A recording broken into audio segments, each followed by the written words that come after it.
On peut pas faire un parallèle en disant que si un processeur normal, par exemple, c'est un petit ruisseau, on va dire qu'il a une certaine largeur normale, et ben un processeur quantique, il permet en entrée, t'as toujours le même petit ruisseau.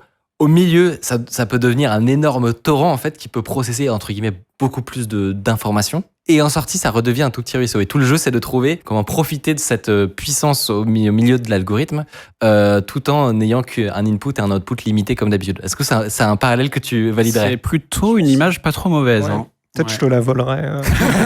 Je dirais plus, où c'est plein de petits ruisseaux au milieu. Tu vois, c'est-à-dire au milieu de l'algorithme, si tu as 100 qubits, tu vois, tu as un peu 2 puissance 100 ruisseaux. Et si tu arrives à bien les manipuler, tu auras l'info que tu veux quand à la fin ça reconverge vers un ruisseau.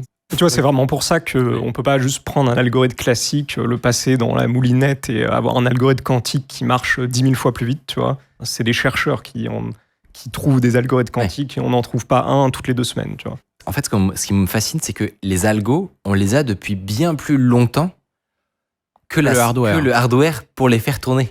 Et je trouve que quand on le sait pas, ça mindfuck. C'est-à-dire que on sait déjà précisément quelle ligne de code, entre guillemets, on va pouvoir exécuter sur ces processeurs le jour où ils vont arriver, mais ils ne sont pas là.